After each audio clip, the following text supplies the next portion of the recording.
A very good morning, dear students. I am your teacher Sanjana. I hope all of you are well.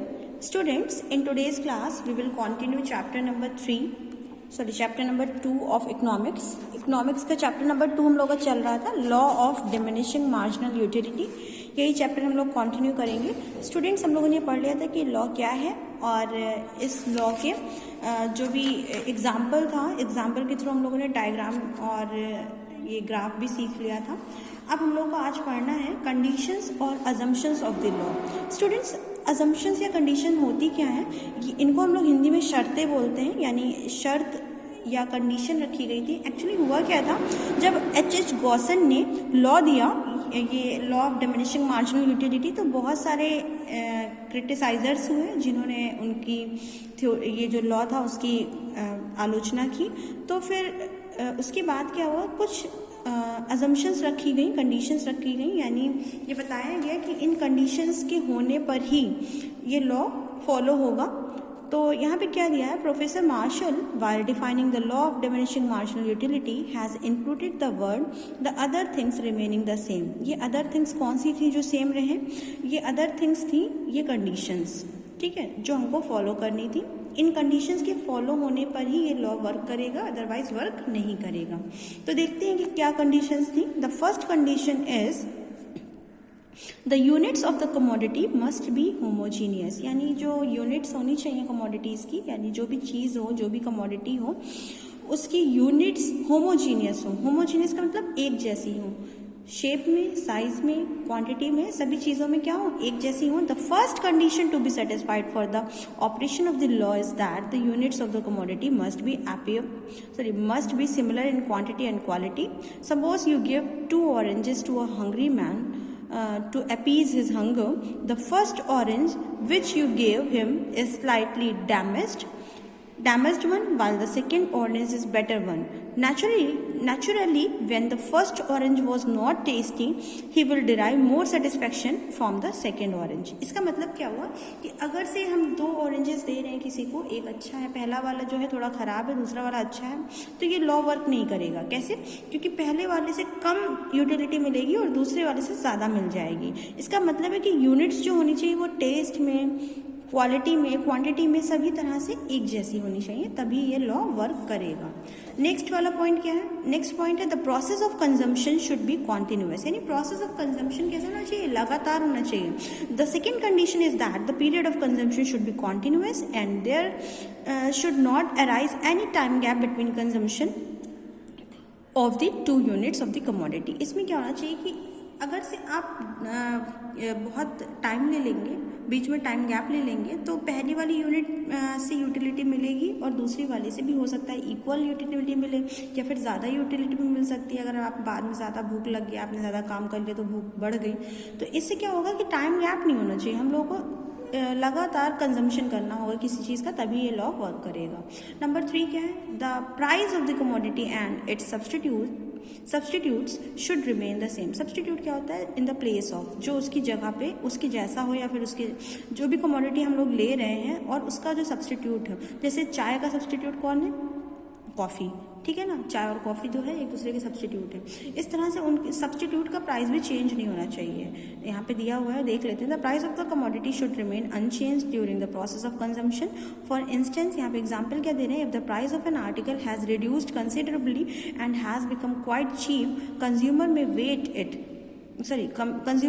may want it with increased intensity, and the desire to get more and more of that article will increase its utility. अब क्या हो गया, अब एक चीज़ जो हमने पहले ली थी तो महंगी थी, अब बाद में वो चीज़ क्या होगी, सस्ती हो गई है, उसका सब्सटीट्यूट सस्ता मिल रहा है. तो अब जब सस्ता मिल रहा होगा तो सेकेंड टाइम में हमारी यूटिलिटी उसके लिए कम नहीं होगी, उस सेकेंड वाले को हम और लेना चाहेंगे, कम प्राइस है इस वजह से, इसलिए उसकी यूटिलिटी सेकेंड वाले की भी ज़्यादा हो जाएगी, ठीक है ना. तो दूसरा पॉइंट क्या है, the price of the substitute. यहाँ तो उसी कमोडिटी की बात हो रही है कि उसी कमोडिटी का प्राइस नहीं चेंज होना चाहिए, यहाँ पे सब्सटीट्यूट की बात हो रही है. जैसे मैंने बताया था कि कोल्ड ड्रिंक में बहुत सारे सब्सटीट्यूट आ जाएंगे, पेप्सी, लिम्का, ठीक है। इसी तरह से चाय का सब्सटीट्यूट कौन है, कॉफ़ी है, तो उसका सब्सटीट्यूट का भी प्राइस नहीं चेंज होना चाहिए। The price of the substitute should also remain the same for the operation of the law. If the cost of an article comes down, the demand for it will increase and it is natural to increase its utility also. अगर से कोई भी सामान है, अगर वो सस्ता हो रहा है बाद में, तो पहले हम ले चुके हैं महंगे में, फिर भी हम सस्ता वाला लेना चाहेंगे और यूटिलिटी भी उसकी ज़्यादा होगी क्योंकि उसके प्राइस कम हो गए। If the price of the substitute of an article goes up, अगर से जैसे चाय है, चाय महंगी हो, कॉफ़ी सस्ती हो जाए, या फिर कॉफ़ी महंगी हो जाए, people start consuming the article in question and the utility of that article goes up. अब क्या हो जाएगा, जो सस्ता वाला होगा, यानी चाय सस्ती तो हम चाय पीना शुरू कर देंगे, कॉफ़ी पीना कम कर देंगे, ठीक है ना। तो इस तरह से दूसरे वाला जो चाय हमने लिया वो हमारे लिए ज़्यादा यूटिलिटी देने लगेगा। इट मीन्स कि ना तो उस कमोडिटी का प्राइस चेंज होना चाहिए कंजम्पशन के दौरान और ना ही उसके सब्सटीट्यूट्स का प्राइस चेंज होना चाहिए।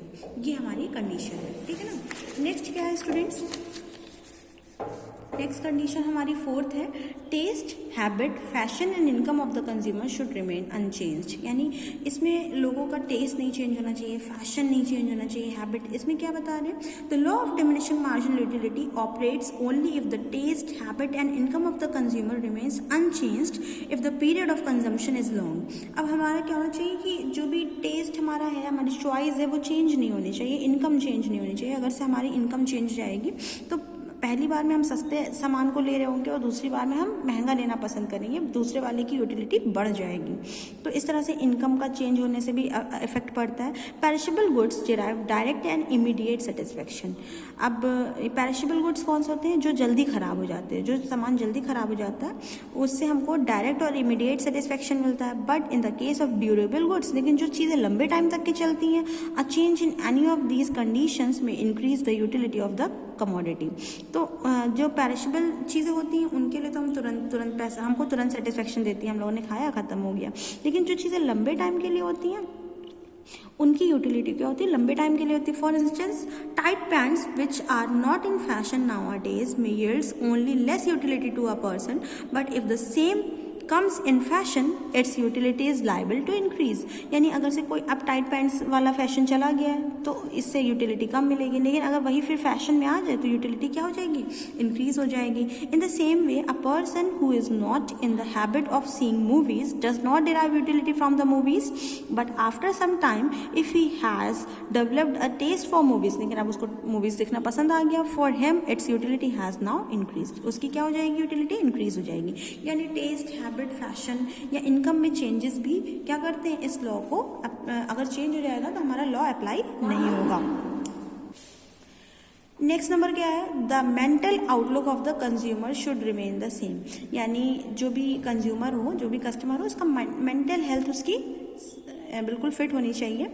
This is yet another important condition necessary for the operation of the law. During the process of consumption, the mental outlook of the consumer should remain unaltered, यानी change नहीं होना चाहिए। Normally a person who eats 5 chapatis should feel satisfied, and if he is forced to eat more, he will yield zero utility and later on negative utility. Suppose he takes some intoxicants after eating 5 chapatis. अब उसने intoxicant क्या होते हैं, जैसे नशीले पदार्थ जो होते हैं उनको बोलते हैं। अगर वो ले लेता है और 5 chapatis खाता है, he craves for more chapatis, तब वो और भी मांग सकता है क्योंकि वो मेंटली स्टेबल नहीं है, ठीक है। तो यहाँ पे क्या हो जाता है, मेंटली अगर स्टेबल नहीं होते हैं तो यूटिलिटी बढ़ने लगती है और ये लॉ फॉलो नहीं होता है। स्टूडेंट्स, ये थी हमारी कंडीशंस या assumptions.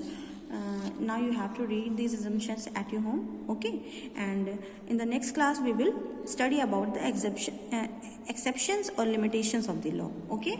Thank you, have a nice day.